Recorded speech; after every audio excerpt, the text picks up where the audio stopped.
მოგესალმებით, ბიომეტრია როგორც აქტიური მედია პროექტი, რომელიც სოციალურ თემატიკას უთმობს დროს და ასევე რომელმაც წამოიწყო ერთგვარი ციკლი ძალადობის წინააღმდეგ, აგრძელებს აღნიშნულ თემატიკას ჩვენ გარკვეული ეთერის ნაწილი დავუთმეთ ქალთა უფლებებს ქვეყანაში, გამოწვევებს, რომელიც დგას მძაფრად, ვისაუბრეთ მოძალადეების ფსიქოლოგიურ პორტრეტზე და ბუნებრივია ვერავუვლით გვერდ საინტერესო გაშლას ამ თემის, რომელიც უკავშირდება რელიგიას. ასევე ძალიან ღრმა და საინტერესო სტუმარი ყავს დღეს ბიომეტრიას დეკანოზი შიო პაიჭაძე. მოგესალმებით, მამალ. მადლობა რომ მობრძანდით. მოგესალმებით გადამაყურებლებს. მადლობა რომ მობრძანდით. როგორ გეკადრებათ პირიქით ყოველთვის გვახარებს თქვენი მოსმენა პირველ რიგში და თქვენი სტუმრობა. არა ვარ გამონაკლისი თითოეული არხის წარმომადგენელი საუბრობს, რამდენად მნიშვნელოვანია თქვენი აქცენტები და რამდენად ღრმა არის თქვენი ნაზრები. ძალიან მნიშვნელოვან თემას ვეხებით ბუნებრივია ფემიციდი. არა მხოლოდ ფემიციდი, თქვენთან სიამოვნებით გავშლიდი ამ თემას, არა მხოლოდ ქალთა მიმართ ძალადობის, არამედ როგორც ძალადობის ფენომენის ირგვლივ. უამრავი სხვადასხვა სხივი აქვს აღნიშნულ პრობლემას. ჯამში როგორია რელიგიის განწყობა ძალადობისადმი? უპირველეს ყოვლისა, მინდა გითხრათ, რომ მე ვისაუბრებ ქრისტიანობაზე, როგორც მე ვარ ამ ასე ვთქვათ, ჩემი მართლმადიდებელი ეკლესიის მსახური, მღვდელმსახური და მინდა გითხრათ და დავეყნო საკი, რა თქმა უნდა, სახარებას, სამოციქულოს, ეკლესიის გარდამოცემას და მინდა პირველეს ყოვლისა ქრისტიანობა, როგორც შემწყნარებლური სარწმუნოება. ქრისტიანობა არ არის მხოლოდ რელიგია, არამედ ქრისტიანობა არის ასევე უდიდესი რწმენა ცოცხალი ღმერთისა და ცხოვრების წესის და ჩვენ გვაქვს ურთიერთობა ღმერთთან, რომელსაც ვიცნობთ პირველ რიგში. აი პავლე მოციქული მაგალითად ამის შესახებ პირდაპირ ამბობს, რომ აი რა თქვენ ქალთა უფლებებზე ისაუბრეთ, რა უფლებები აქვს ქალს ეკლესიაში, ოჯახში, როგორ უყურებს ეკლესია ამას და როგორ ასე ვთქვათ ახასიათებს ქალისა და მამაკაცის თანაცხოვრებას. ხო.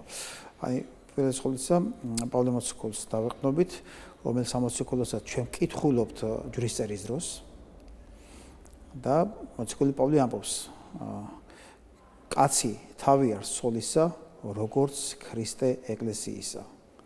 კაც უყვარდეს ცოლი თვისი, როგორც ქრისტემ შეიყვარა ეკლესია. მაგალითად, ქალი შედარებული არის ეკლესიას. და ხშირად არის საუბარი იმაზე, რომ აი რა ურთიერთობა ქრისტე განკაცდა ეკლესიისთვის. ეკლესია არ არის მარტო შენობა, ეკლესია არის ადამიანი.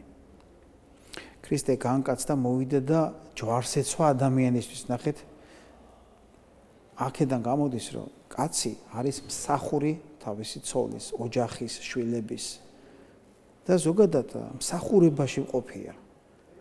თუ ჩვენ გონია რომ რაღაცა ეს არის განსაკუთრებული პრივილეგია ოჯახში, რომ შენ კაცი ხარ და რაღაცა შენი ის უნდა გქონდეს, რა ქვია, რაღაცა მუშტი დაარტყა, მაგი დაზე და ასე შემდეგ, ეს ასე არ არის. მამაკაცი არის მსახური თავისი ოჯახის და მამა პაისი ათონელი ამბობს გენიალურად. კაცს არ უნდა დაავიწყდეს ერთი რამ. ის თუ არის მეფე და ეს ასე არის მოაზრებული, რა თქმა უნდა, მეფე დედოფალი იყვიან, არ დაავიწყდეს კაცს, რომ თვითონ მეფე ხო არისო, არ დაავიწყდეს, რომ ცოლი დედოფალია. დიახ. მამალ, თუმცა ნახეთ, ერთია რელიგიური ტექსტი და მეორე მის გააზრება, გაშინა არსება და აღქმა. ბუნებრივია, რამდენადაც ვრცელია სამყარო, რამდენადაც წარმოვადგენს ჩვენ თითოეულ ინდივიდს, აღქმაც არის ზუსტად ტოლი იმ რიცხვისა, რამდენიც არის ჯამში ადამიანი. მათ შორის სასულიერო პირები სხვადასხვა ტექსტებს თავიანთ მრევლს გადასცემენ სხვადასხვა ინტერპრეტაციით, რომელიც ძალიან ხშირ შემთხვევაში შეიძლება იყოს არასუსტი, თუმცა სად არის ზუსტი, ალბათ ესეც სადაო თემა, როგორც აღნიშნე, ინდივიდზე დავდივართ ამ შემთხვევაში. თუნდაც ის ციტატა, რომელიც თქვენ გააჟღერეთ, რომ თავია ცოლისა. ვიღაცისთვის შესაძლოა იყოს კაცის უპირატესობის ერთგვარი ნიშანი, რომ აქ პირდაპირ მინიშნება იყოს იმაზე, რომ ცოლი თავისი არსებით, უნდა ექვემდებარებოდეს გონს მამაკაცისა. და სხვათა შორის ამ ფორმატის ახსნას და განმარტებას ჩვენ მათ შორის სასულიერო პირებშიც ვაწყდებით და ბუნებრივია მე აქ მხოლოდ ქრისტიანობას არ გულისხმობ, სხვა ძირითად ფუნდამენტალურ რელიგიებსაც აქვს იგივე გადაკვეთა და თუ შეიძლება ბრჭყალებში ჩავსვათ თქვა პრობლემა განმარტების ნაწილში. სად უნდა ეძებოს აღფსარებელმა ადამიანმა ჭეშმარიტი განმარტება და რა არის პასუხი ამ კითხვაზე თუ მე საშუალო სტატისტიკურ ადამიანს რომელსაც ნაკლები გამოცდილება მაქვს რელიგიური ტექსტების გააზრებისა ვიდრე ამ შემთხვევაში თქვენ რომ არ ვიყო ეგრეთ წოდებული არასწორი აღქმის მსხვერპლი იმიტომ რომ ხშირად გვსაყვედურობენ რომ რელიგია მათ შორის არის სამახალისებელი ძალადობის რასაც ბუნებრივია თქვენ არ გაიზიარებთ. რა თქმა უნდა ამას ვერ მივიყვით რომელიმე ცალკეული ადამიანი პირი რა თქმა უნდა გარკვეულწილად ფიქრობს არასწორად ეს ნიშნავს რომ მას ის აზროვნებს თავისი შეხედულებებით და არა ქრისტეს ეკლესიის შეხედულებით თავად ის ტექსტი რომელიც მე ვთქვი განმარტებულია რომ განმარტებულია თავად ტექსტშივე. ტექსტი თავად განმარტება, იმდენად მარტივი ტექსტია შეიძლება ითქვას. არ არის რთული ტექსტი, იმიტომ რომ თაობა პირველ რიგში ნახეთ, ეს არის გადატანითი მნიშვნელობის და არა პირდაპირ გაგების. თავი ნიშნავს იმას, რომ არა რაღაცა თქვა ხელმძღვანელი რაღაცის. არამედ მსახური. თავი ჩვენი ტვინი არის ჩვენი მსახური. ჩვენ მსახურებაშია, პიროვნების მსახურებაშია, ნახეთ და ქალი, რა თქმა უნდა, შესაქმეში ბიბლიაში პირდაპირ წერია და მოიწყნა ადამიანმა და ნახეთ ძველ ქართულად პირდაპირ არის გადმოთარგმნილი ძალიან სწორად ბიბლიური ტექსტი, რაც არის დედანში და აღუშენა დედაკაცი. რას ნიშნავს აღუშენა დედაკაცი? როგორც ძალა. ნახეთ, როგორც არა რაღაცა დამოკიდებული მხოლოდ მამაკაცზე, არამედ ერთმანეთზე დამოკიდებული და ეს დამოკიდებული არის სიყვარული. როგორც კლდე, როგორც ძალა, ამას არის შედარებული. იმიტომ რომ თუ ჩვენ სწორად წავეკითხავთ ტექსტებს, თუ იცით როგორ არის შეიძლება თქვათ ადამიანმა, თქვათ თეოლოგმა შემდეგ რაღაცა თავისი შეხედულებებით გადმოსცეს რაღაც საკითხი შეიძლება და გარკვეულწილად აცდეს კიდეც ტექსტს. შეიძლება სასულიერო პირსაც დაემართოს, თეოლოგსაც დაემართოს და ასე შემდეგ. არის კიდეც პრაქტიკაში სწორედ ამაზე ვსაუბრობთ. ამას არ უარყოფთ თავისთავად. არის, მაგრამ ჩვენ თავარი არის რომ ვეძიოთ ეს სწორად, ნამდვილად არის ეს სწორი. ნამდვილად ეს ეთანხმება ქრისტიანულ სინდის. ნახეთ, თავად ქრისტეს. ეს ძალიან მნიშვნელოვანი საკითხია. თუ ადამიანი, ნახეთ, როგორ არის ქრისტიანობა რა არის? ადამიანი გამოვიდეს რა, მონობიდან. დაიბადოს ადამიანი. ანუ თავისუფლების სიმბოლოა. პიროვნება, როგორც მცნება და როგორც სიტყვა, ჰიპოსტას შემოიტანა ქრისტიანობამ სამყაროში. მანამდე ანტიკური ეპოქაც კი პიროვნების მცნებას არ იცნობდა. საერთოდ არ იყო პიროვნება ეს, ასე არ განიხილებოდა. ადამიანი როგორც ინდივიდი კი ბატონო, როგორც თემის ნაწილი და როგორც თქვათ სახელმწიფოს მსახური. ასე განიხილებოდა. კი ბატონო, სწორად მინდა რომ გამიგოთ და რაც ზედმეტი კრიტიკა არ მინდა გამოვიდეს ჩემს ტექსტში, მიუხედავად იმისა, რომ ეს არის გადაცემა, სადაც კრიტიკული კითხვები ჟღერს. ბუნებრივია მე რომ დამისვან კითხვა, ვინ არის ჩემთვის მაცხოვარი და ქრისტე, მე ვიტყვი რომ არის ნოვატორი, არის რეფორმატორი. არის ფენომენი, რომელმაც კაცობრიობის ისტორიაში თანასწორობის ყველაზე ნათელი მაგალითი შექმნა თავისი ცხოვრებით. თუმცა დოგმატები და დოგმები, რომელიც ახლავს რელიგიას სხვადასხვა კულტურულ ჭრილში, თითქოს ამბობენ საპირისპიროს. ნახეთ, ეპოქის გათვალისწინებით, იქ სადაც თავის დროზე იშვა ქრისტიანობა, იმ წიაღისთვის შესაძლოა ტექსტების ეს ანალიზი, ფორმა და გამოხატვა იყო გასაგები და მისაღები. მაგრამ დღეს, როდესაც სხვაგვარია სამყარო, არც იქ არ იყო გასაგები. ხომ არ დადგა დრო, გავამარტივოთ, მარტივ ენაზე ვისაუბროთ და კონკრეტული მიმართულებები მივცეთ საზოგადოებას, რომ ინტერპრეტაციის საშუალება ნაკლები იყოს. რატომ ვამბობ ამას, მამაო? იმიტომ რომ გახშირდა ფემიციდი, გახშირდა ძალადობა. არა მხოლოდ ქალთა, არამედ ზოგადად ძალადობა. ქრისტიანობის სახელით ბრჭყალებში ბუნებრივია დღეს ებრძვიან ყველაფერს განსხვავებულს. განსხვავებულ რელიგიურ მრწამს, განსხვავებულ ორიენტაციას, განსხვავებულ ვიზუალს. ბუნებრივია აქ ნულის ტოლია ქრისტიანობა. და ქრისტიანობა არ არის ძალადობის პროპაგანდის. ნუ დავარქვევთ ამას როგორც ქრისტიანობას, იმიტომ რომ ეს არ არის ქრისტიანობა. ეს არის ადამიანების ან ჯგუფების პირადი ნევროზული გამოვლინება. ძალიან საინტერესო არგუმენტია. ეს არის პირადი ნევროზული გამოვლინება და არა ქრისტიანული სული. ქრისტე არავის არ ებრძვის, წარმოიდგინეთ, ჯვარცმულია მაცხოვარი და ლოცულობს ჯვარცმელებისთვის. მიუტევე უფალო, რამე თუ არ აიციან რა საკეთებენ. როგორ შეიძლება ჩვენ თქვათ, რომ ქრისტიანობა არის რაღაცა თქვათ, ქრისტიანული ტექსტები არის ძალადობა. რა არის ეს? თუ არა ჩვენი რაღაც პირადი მენტალიტეტი, რომელიც ქრისტიანულ სულის კვეთებით შევფუთეთ. აი როგორც მოდი ასე თქვათ, ალტერნატიული სიკეთე. მესმის. ხო, ეს არ არის სიკეთე, ეს არის ალტერნატიული სიკეთე. რომელსაც თუნდაც სწორი არა კაცს უნდა ემორჩილებოდეს, სწორი არა ერთმანეთს უნდა ემორჩილებოდნენ. რა არის მთავარი მიზანი და მთავარი მიზეზი ამ ურთიერთობის? სიყვარული. ხო, ამიტომ ნახეთ, პავლე მოციქული ამბობს, მკვდართ აღადგინება რომ შემეძლოსო, მთების გადადგო, თუ სიყვარული არ მაქვს, ჟღარუნარ ვალივან, რომ ჟღარუნარ კინავარ, მეტი არაფერია. ამიტომ ყველაფერი ეს, რა თქმა უნდა, დამყარებული არის სიყვარულზე. და თუ მე მაქვს სიყვარულის ნაკლებობა, შესაბამისად, მე ჩემი სინდისის გამართლებას ვიწყებ ამით, თავი არს ცოლისა. და კი არ ვაგრძელებ მე იქ რა ევალება კაცს. რამე თუ არავინ სადა თავისთვის მოიზლო და ამენ ზრდიან და ფუფუნებენ მას, ასევე ზრდიდეს, ფუფუნებდეს და მორჩილებდეს თავის ოჯახს, ნახეთ რა ამბობს. მამა, რელიგია ეთნიკური ნაციონალიზმის საფუძველი არის თუ არა დღეს? რელიგია შეიძლება გახდეს ეთნოფილეტიზმიც კი, ანუ ეთნიკური გაგების ქრისტიანობა. შეიძლება ეს ასეც გავიგოთ ჩვენ და გარკვეულწილად რაღაცა მენტალურად ეს მოვირგოთ. აი როცა ადამიანი შეუძლია რომ წავიდეს ეკლესიაში ილოცოს, სანთელი დაანთოს და ასე შემდეგ, გამოვიდეს და შემდგომ გარეთ საკუთარ დედაზე შეიგინოს, ან ვიღაცა შეიგინოს, ვიღაცა განსაჯოს, ვიღაცა განიკითხოს, იძალადოს და ასე შემდეგ. თუნდაც ცხოველზე იძალადოს. ხო, აი ვიცით, ეს ძალიან სერიოზული პრობლემაა ჩვენს ქვეყანაში, ჩვენს ქალაქშიც, ქუჩაში გამოყრილი ცხოველები, ეს არ არის ძალადობა უკაცრავად. ხო, ანუ რა არის ეს? ანუ ორი გაორებული ადამიანი და მოდი ეს შევაფასოთ, ხა ფსიქიატრები თქვენთან ამაზე ისაუბრებდნენ, რა არის ეს? თუ არა ფსიქონერვოლოგიური დაავადება. ნახეთ? აქ ჩვენ არ გვაქვს საქმე ნორმალურ ჯანსაღ მდგომარეობასთან ადამიანის. არამედ არანორმალურ მდგომარეობასთან, აშლილობასთან არის საუბარი.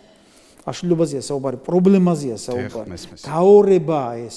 იცით რა, თუ შენ ხარ მსახურებაში და თუ შენ გიყვარს და ღვთისმსახური ხარ და ღმერთი გიყვარს და შენ, მაშინ რა თქმა უნდა, შენ ცხოვრების წესიც უნდა იყოს ეს.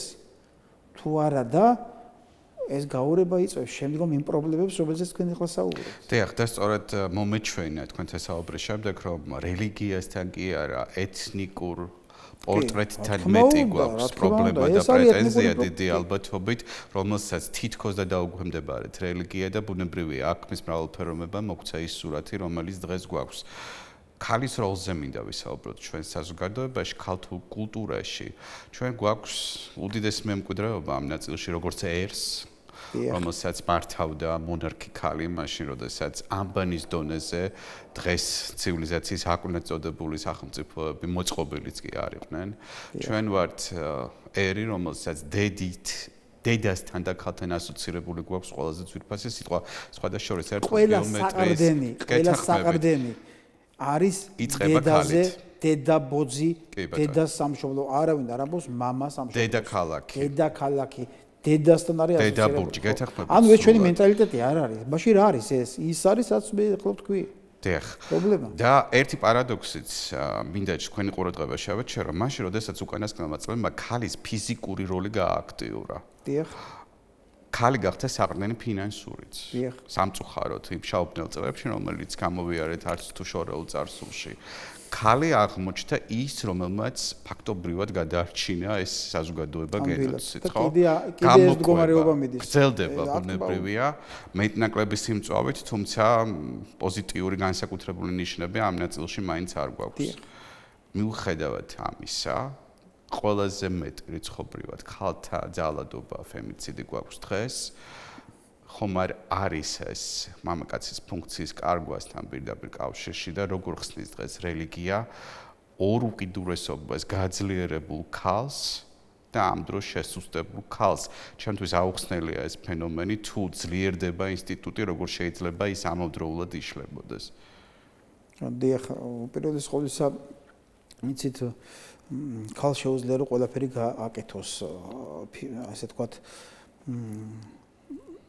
თუნდაც ის რომ უამრავი ადამიანია წასული უცხოეთში, ემიგრაციაში, ქალების უმრავლესობა არის წასული ემიგრაციაში, სტატისტიკურად საქართველოში ასეა. კაცებიც არიან, უკვე დაიწყო რა თქმა უნდა, მაგრამ ქალები უფრო მეტნი არიან წასული. და 90-იან წლებში წასული მანდილოსნები დღესაც შრობობენ, მუშაობენ და სახლში აგზავნიან ფინანსებს, რომ აქ შვილები და ოჯახი იყოს, ასე ვთქვათ, მოწყობილი. და რა სურათი გვაქვს აქ, საპირწონედ?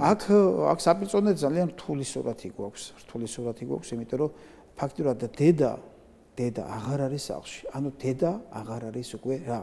იქ სახლში, სადაც აი ყოველდღიური შეხება უნდა იყოს დედასთან, ეს არა გვაქვს. დედებმა გადაარჩინეს ფაქტურად შიმშილით სიკვდილს.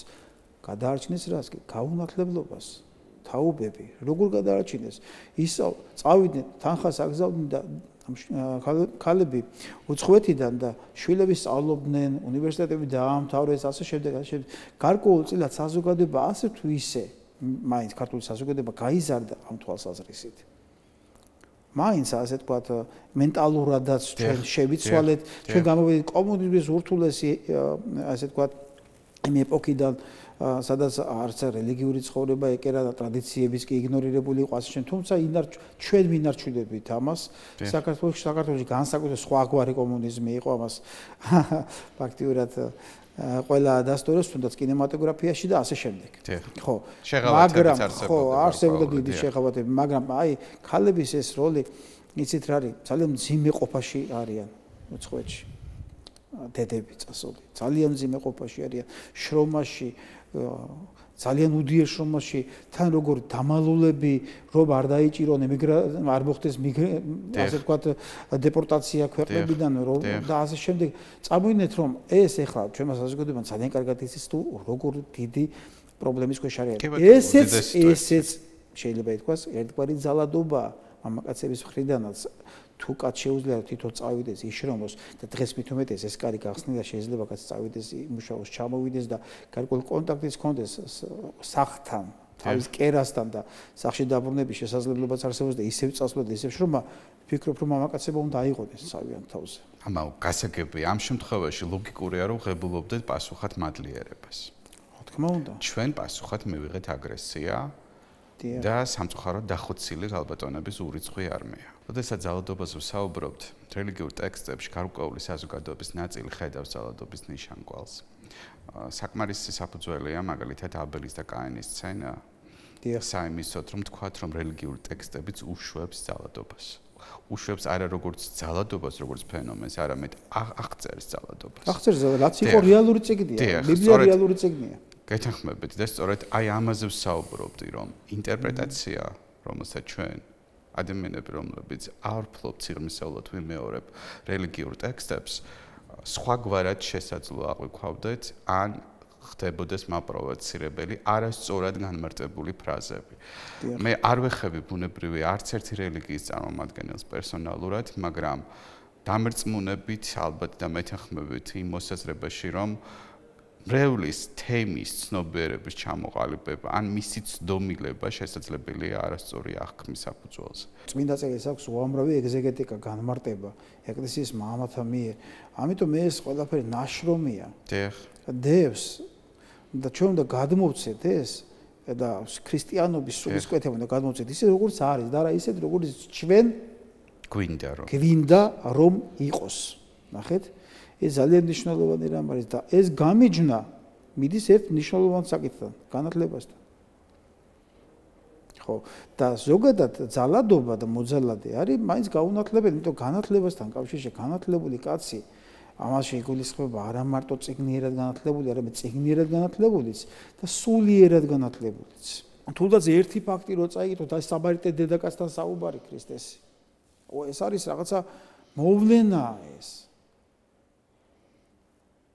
და ეს არის იმდენად მნიშვნელოვანი მომენტები სახარებიდან მოცემული, რომ ამით ჩვენ ხელმძღვანელობ. თუ ამით არ ხელმძღვანელობ, შენ არ ახარ ქრისტიანი, არც მღვდელი ხარ, არც არაფერი არ ახარ, თუ ამით არ ხელმძღვანელობ. თუ ამით არ უდგებით ადამიანებს. დიახ, არის ეს მიდგომა. იმ პრინციპით, რომელიც ახლა თქვენ ახსენეთ, იმ მიდგომებით, იმ მაცხოვარისეული რა თქმა უნდა არის ეს რომ მარიყოს ეკლესია არ იარსებებს. ნახეთ, როდესაც საუბრობენ ვისაც არ აქვს ეს პრობლემა, ვისაც არ აქვს, ეს არის პრობლემა თავისთავად. მაშინ როდესაც საუბრობენ რომ რელიგია ახალისებს ძალადობას, საუბრობენ. ვიყოთ თამამი და ვთქვათ რომ საუბრობენ. გულისხმობენ სხვადასხვა ფაქტებს, მაგალითად ის რომ თუნდაც განქორწინების ნაწილში ეკლესიას აქვს კაფეო პოზიცია და ის მაქსიმალურად ცდილობს შეინარჩუნოს ოჯახის მთლიანობა. ამბობენ რომ საზოგადოების გარკვეული ნაწილი სწორედ ამის გამო აღმოჩნდა მსხვერპლი, რომ თმენის ვალდებულება თითქოს მოდის რელიგიისგან. არის თუ არა აქ სიმართლის მარცვალი, არის თუ არა ეს რეალურად ასე. რომელებს აქვთ ასეთი გამოთქვა? მოდი როგორ გაგადრებთ? პრინციპში ფორმულირებული იყო უკვე შეკითხვა, აბსოლუტურად შეგიძლიათ გასცეთ პასუხი. რომელებს აქვთ ასეთი გამოთქვა, მოусვიდოთ ორივე მხარესაც. ნახეთ, ძალიან ბევრი ადამიანი მოდის ასე და ორივე მხარეს უსვენ, როგორც თქვა, უკვე ნახეთ, პრობლემა რაშია. როცა ცოლ-ქმარი უკვე სხვადასხვა მხარეა, უკვე პრობლემაა. მაგრამ უსმენთ ორივე მხარეს. აქ საუბარია ის მრევლზე, ვისაც აქვს პრობლემა. მესმის. ხო, ქრისტიანზე, ვინც თქვა არ არის მრევლი, მაგრამ ნომინალური ქრისტიანი მაინც მოდის, რომ აი ჯვრის აყრა გვინდა, ეს სიტყვა, ეს ჯვრის აყრა, ასეთი რამე არ არსებობს. დიახ, მინდა ამაზე ვცლად ვისაუბროთ, მაგრამ ძალიან ბევრს ააბნევს და ძალადობის ხრობ ქალბატონებს მინდა თქვენი საშუალებით მივაწოდოთ ინფორმაცია, რომელია ჭეშმარიტი გზა ამ ნაწილში, ძალიან ბევრი გუნავს საკუთარ არჩევანს გუნავს ამის გამო, რომ არის მცდარი ინფორმაციის მსხვერპლი. რატომ პირველი მიზეზი დაშორებისა, რატომ შორდება? ხო უნდა ვთქვათ ეს, იქნებ რაღაცა ინფანტილური მიზეზია, რომელიც გასარკვევია და იმ ნაწილში გასანათლებელია წყვილი. ინფანტილური მიზეზი, ნახეთ, სრულიად შესაძლებელია ძალიან უბრალო რამის გამო დაიშალოს ოჯახი. მეორე, არის თუ არა ოჯახში ძალადობა. თუ ერთხელ მაინც მოხდა, თქვათ ხელის აწევა. თუ ერთხელ მაინც მოხდა რაღაც ძალადობა ქალზე. მე პირადად როგორც მოძღვარი ვეუბნები, არ შეიძლება იცხოვრო. მასთან. თუ ეს ასე არის, ნახეთ, არ აქვს მიზეზი რატომ?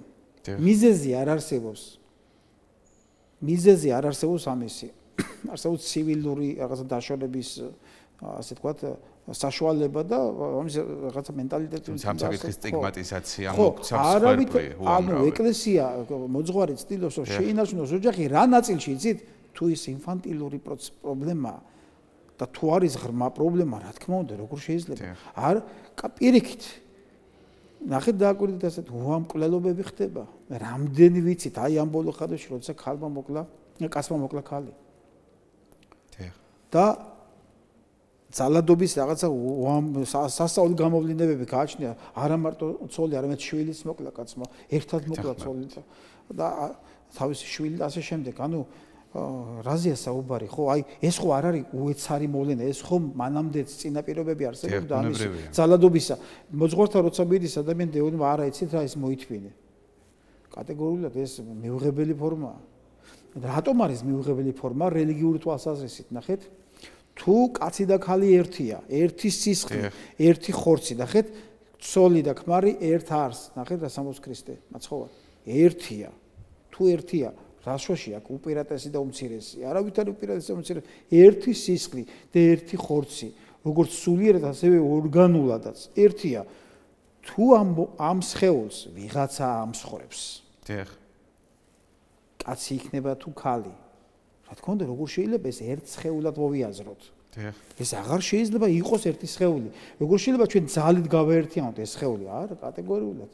მამაო, მაშინ როდესაც საუბრობთ იმაზე, რომ ჩვენს ქვეყანაში, ჩვენს რეალობაში, საზოგადოებაში, მათ შორის იგივე დედები, რომელსაც მე ყოველთვის ხოტბას ვასხამ, ხშირად ზდიან საკუთარ შვილებს იმ შეგრძნებით და აზროვნებით, რომ მამაკაცი არის უპირატესი, რომ მამაკაცი არის ოჯახის საწყისი, ღირსების და ასე შემდეგ, მოკლედ ბევრი ეპითეტით ფორმდება ეს ნაწილი.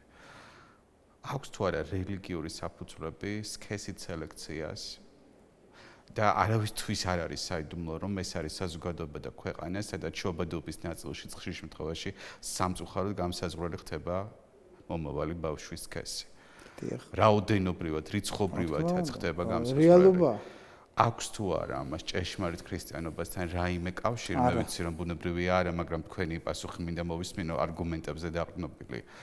და აი ის მომენტი რომ მამაკაცი არის უპირატესი და ქალბატონი უნდა იყოს ბრმა მორჩილებაში აქვს თუ არა ასევე მას ფესვები ქრისტიანობასთან. არავითარი ფესვები არ აქვს ქრისტიანობასთან. ყოვლადწმინდა ღვთისმშობელს ჩვენ ასე ვუგალობთ ქეროფიმებზე და სერაფიმებზე უზესთაესი, მაღლესი ქალი, რომელმაც შობა მაცხოვარი. ახლა აქედან დავიწყოთ. ნახეთ? პირველი საკითხი. მეორე ის რომ ქალი არის დედა და ყველაფრის ასე თქვა პირდაპირ სიცოცხლის წყარო. ევა ითარგმნება როგორც სიცოცხლე. წყარო სიცოცხლისა. ნახეთ? უპირატესი, უმცირესი, აი ეკლესიას აქვს გენიალური განმარტება უპირატესად და ასე თქვა შემდგომ იერარქებს შორის, თუნდაც საეკლესიო წიაღში. ნახეთ? თქვა არის, თქვა კათოლიკოს პატრიარქი, მღვდელმთავრები, სასულიერო პირები, მღვდლები და წინამძღვრები და მღვდელმსახურები, რომისმსახურები, ასე შემდეგ. როგორ განმარტავს ეკლესიას ვიღაცა უპირატესი და ემსახურება? არა. უპირატესი თანასწორთა შორის. რითია უპირატესი? პასუხისმგებლობით. ნახეთ? მამაკაც ხო ლოგიკურია, როგორც ქალს თავისთავად და კი არ ვაკინებთ ქალის პასუხისმგებლობას. იმდენად დიდი პასუხისმგებლობა აქვს ქალს თავის თავზე აღებული. იმდენად დიდი პასუხისმგებლობა. თავმაც შეიძლება ითქვას, რომ კაცი ამ პასუხისმგებლობის მსახურია. ნახეთ? ქალმა უნდა 9 თვე, ყველაფერს თავიდანვე ატაროს უნდა ბავშვი მოსული, მოუაროს უნდა დათმოს ძალიან ბევრი რამ იმისთვის, რომ დაიბადოს ჯანსაღი ახალ ბავშვი. და ასე შემდეგ. უკაცრავად, მაგრამ ამას მამა არ უნდა ემსახურებოდეს? ეს ხო ელემენტარული ეთიკაა. ეს ხო ამას არ ჭირდება დიდი რელიგიური, ასე თქვა, განათლება, რომ ამას ოჯახის მამა უნდა ემსახურებოდეს და უნდა იყოს ამის მსახურებაში. თუნდაც შემდგომ შვილების მსახურებაში დედას აი ხშირად იტყვია, რატო არ არის ქალი მღვდელი?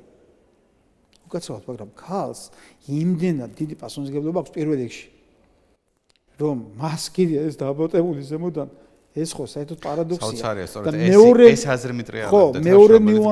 მეორე ნიუანსი ის არის, რომ მღვდელმსახურების საკითხი კიდე ასე განისჯება, რომ ნახეთ, თავად განკაცება ქრისტესი განკაცდა როგორც კაცი. მოვიდა სამყაროში.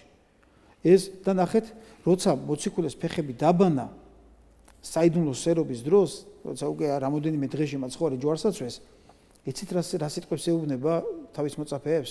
და თუ თქვენ არ გააკეთებთ ამას თქვენი სულიერი შვილების წინაშე, თქვენ არ გექნებათ წელი მათთან.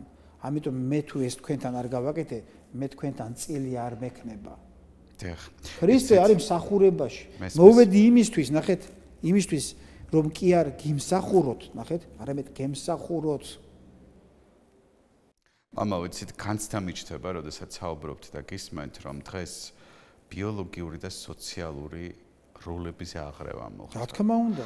არა ის, რაზეც დასაწყისში ვსაუბრობდით, არამედ როლების და ფუნქციის აღრევა, რომელმაც მოგვცა ის შედეგი, რომელიც გვაქვს.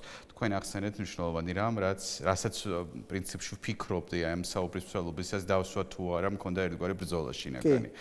ვიცნობთ ქრისტიანობაში უამრავ მოწამეს ქალს, რომელმაც შექმნეს ეპოქალური მნიშვნელობის გადატრიალება მოახდინეს სულიერ ცხოვრებაში და ასეთი უამრავია. მარიამ მაგდალინელი არ იყო და მაცხოვრებს ყავდა მოწაფეები. მენელსაცხებელი დედები იყვნენ ქრისტეს მოწაფეები. ჩემთვის შუშანი რომლებმაც არ დატოვეს, ხო? რომლებმაც ქრისტე არ მიატოვეს, ბოლო წუთამდე ბოლო მასთან იყო, საფლავზეც კი მივიდნენ იესო ქრისტესი. პირველი აღდგომის სიხარული მარიამ მაგდალინელს უთხრა, ანგელოზმა უთხრა, წადი და უთხარი მოწაფეებს, რომ არა არის აქა, რას ეძებთ? მარიამ მაგდალინელი მიდის და მოციქულეს პეტრეს ეუბნება, რომ ცარიელია საფლავი ქრისტე აღდგა. მიუხედავად აი ამ ხელა ფუნქციისა, სადღაც ალბათ ლოგიკურია, როდესაც ვიღაც სვამს კითხვას, მიუხედავად აი ამ რეალობისა, იერარქიულ ნაწილში მსახურების არა მხოლოდ სხვათა შორის ქრისტიანობის, არამედ სხვა რელიგიებშიც. იერარქიულ ნაწილში სწორად მინდა გადმოვცე ჩემი სათქმელი, უპირატესი ჩანს მამაკაცი, ანუ ამ შემთხვევაში სასულიერო პირები. წამყვანი როლი აქვს მამაკაცს. თუ აქ იკვეთება მაინც ოდნავ მაინც დისკრიმინაციის ელემენტი, ან ეს მესმის რომ არ არის რელიგიის არჩევანი, ეს შესაძლოა იყოს ჩვენ წარსული გამოცდილება. ფუნქციებია გადანაწილებული. დიახ, სწორედ ამაზეა საუბარი, რომ ის ფუნქციები, რომელიც ადრე ქონდა ქალსა და მამაკაცს, განსხვავდებოდა მკვეთრად. დღეს საზოგადოებაში ეს ფუნქციები წაიშალა და გათანაბრდა. გვინდა თუ არ გვინდა, საზოგადოების გარკვეული ნაწილი გადაეწყო თანაბარ პროპორციულ უფლებამოვალეობებზე ოჯახობრივზე. ხომ არ არის დრო რელიგიამ ამან მოარღვია ბევრი რამის კონტური. კონტური არ არის ცუდი რამ.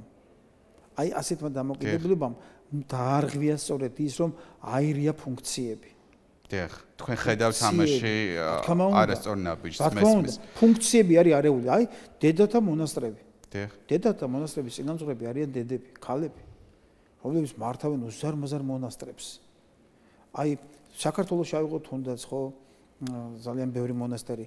მონასტერში ვარ საბერძნეთში ნამყოფი 2 მილიის დედათა მონასტერი, სადაც 180 მონაზონი ცხოვრობს. წინამძღვარი არის დედაო. ხოდემსახური მიდის მხოლოდ იმიტომ რომ წირვა ჩაუტაროს დედებს. დედები ეზიარებიან. მე მყავს მონაზვნები ნანახი საბერძნეთში, რომლებიც საკურთხეველში თანამსახურებაში არიან, ანუ საცეცხლოს აწვდიან მოძღვარს და ასე შემდეგ. მოხდელი, ნუ გვეგონებათ რომ რაღაცით უპირატესია თქვა კინდ ვიღაცაზე. არა, რატომ მიაგებენ განსაკუთრებულ პატრის მოძღვარს, როგორც სულიერ მოძღვარს? იმიტომ რომ ის განსაკუთრებულად მსახურებაშია ხალხისა და ამიტომ დიახ, აბსოლუტურად მესმის. თქმა უნდა. განმარტება და მისაღებია, აბსოლუტურად მისაღებია. და კონტურები არ უნდა დაირღვეს. რელიგიას და ქრისტიანობას, ქრისტიანულ რელიგიას აქვს თავისი ტრადიცია, თავისი იერარქია, რომელიც არასდროს არ დაირღვევა. თუ დაირღვევა, ეს არ იქნება. სათასასუფეველში ღვთის წინაშე არ არის გარჩევა დედაკაცის და მამაკაცის. სქესი როგორ იცით როგორ არის გრიგოლ ნოსელი ამბობს. როგორ ვიცნობთ ჩვენ გარდაცვლილებს, როცა გავალთ ამ სამყაროდან. და პასუხია ასეთი ამ უდიდესი ეკლესია მოძღვრის. სულს აქვს სხეულის ტვიფარი, ანუ სხეულის ნიშანი. ნახეთ? ძალიან საინტერესოა, და სხეულის ნიშანი აქვს. ამიტომ იცით ჩვენ თუ ძალიან ღრმად, სულიერად ვართ და ვეცნობით ქრისტიანობას, როგორც ტექსტებს, ქრისტიანულ ტექსტებს, ასევე სწორად, როცა კითხულობ და იგებ სწორად, მე უკვე სწორად გიყალიბდება არჩევანის შესაძლებლობა, რომ როგორი თქვა მოძღვარი აირჩიო, თუნდაც ხო? აი რაც თქვით, აი თქვა ოჯახის საკითხი, ოჯახის გადარჩენის საკითხი ასე შემდეგ, შეიძლება მოძღვარმა უთხრას, რომ ასე ამას ოჯახი არ ქვია. შეიძლება ქვიოდეს ოჯახი ისეთ ურთიერთობას, სადაც არ არის სიყვარული, სადაც არსებობს ღალატი, წინააღმდეგობა. დაპირისპირება ხო ახლა კამათი და ისა ყოველთვის მომხდარა, იმიტომ ორი განსხვავებული აზრი არსებობს, ხო? მაინც და 3 და 4 ოჯახში შეიძლება მოხდეს კამათი, მაგრამ ახ არის საუბარი დაპირისპირებაზე, ძალადობაზე. ამ ძალადობა შეიძლება მოყვეს უბედურება, მკვლელობა და ასე შემდეგ. ამიტომ ეს შეიძლება უცბად დაიბადოს, უცბად მოხდეს ეს ყველაფერი. უეცრად მიიღოს გადაწყვეტილება ადამიანმა რაღაც საშინელება ჩაიდინოს. ამიტომ ეკლესია ასე მიცით მინდა ასეთ რამ თქვა, რომ როდესაც ერთი სხეული არის კიდე გამეორებ დარღვეული და ის ერთი სხეული აღარ არის და არის დაშლილი და ვიღაცა შლის ამას ამ ორიდან ერთ-ერთი თავისთავად ის თავისთავად ის ერთი აღარ არის და თავისთავად დაშლილია და რაღაც მზალადობ, რაღაც გვინდა რომ ეს ყველაფერი რაღაცა გავაერთიანოთ, აი ბესიკ ხარანაული ამბობდა კარგად, ხო? აი რა არის მარადისობა ხშირად იტყვიანო და ფიქრობ, ალბათ თუ ისო რაღაცა რო დგასო და არ ინძრევაო. რა, შეურყეველი, ნახეთ? ეს ურთიერთობა, შეურყეველი ურთიერთობა არის მარადიული ურთიერთობა. მამაო, რა შეხედულება აქვს რელიგიას ძალადობაზე, ომზე, რელიგიის სახელით? ანუ რა თქმა უნდა, ახლა ჩემთვის არაკაცკლა არის ცნების ერთ-ერთი ფორმა. დიახ, თუმცა ძალიან ხშირ შემთხვევაში ჩვენ სწორედ რელიგიურ თემატიკაზე ვხედავთ ძალადობასაც, ომსაც და შეჩერებულ პროგრესსაც ადამიანის ცნობიერების განვითარების გზაზე. ზოგადად ეთიკური, კულტურული, რელიგიური იდენტობის ნაწილშიც ჩაგრულთა ნავსაყუდარი იყო ყოველთვის რელიგია. დღეს არის თუ არა ასე? ხომ არ არის რელიგია დღეს ძლიერთა გვერდით მდგომი, იმიტომ რომ ჩაგრულთა გზაზე საჯაროდ ყოველ შემთხვევაში რელიგიას ვხედავთ ნაკლებად და არ ჩათვალოთ რომ აქ მხოლოდ ქრისტიანობაზეა საუბარი. ხო, არა, მე ახლა შემიძლია რომ ქრისტიანობაზე ვისაუბრო და უშუალოდ ბუნებრივია.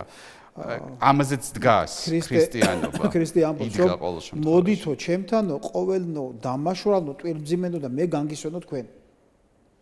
კეთილი, ისევ მოკლედ მინდა შემოვბრუნდეთ ამ თემას. ჩაგრულთა რელიგია არის თუ არა ქრისტიანობა? რა თქმა უნდა. ჩაგრულის გვერდზე მდგომი რელიგია. რწმენა. იმიტომ რომ ისეთ ყველაფერს თავი დავანებოთ, რომ აი ადამიანის უფლებები, ევროპული კონვენცია, ასე შემდეგ. თუ გადაავლევ თვალს ეს დგას ქრისტიანობაზე. ქრისტიანობაზე დგას ეს და რა თქმა უნდა, ადამიანი თავისი ასე ვთქვათ შესაძლებლობებით არ განისაზღვრება ეკლესიაში მამა იოსებ ათონელი ამბობს შესანიშნავად ვთქვათ, მდიდარი ვთქვათ. იცით მდიდარო, რატომ მოგეცა შენ სიმდიდრე? იმიტომ რომ შენს გვერდით ღარები აღარ ცხოვრობდეს. აი, ადამიანებს გონიათ რომ იმიტომ მიეცათ რომ იმსახურებენ, არა, მოგეცა იმიტომ რომ შენ გადარჩე როგორც ადამიანი.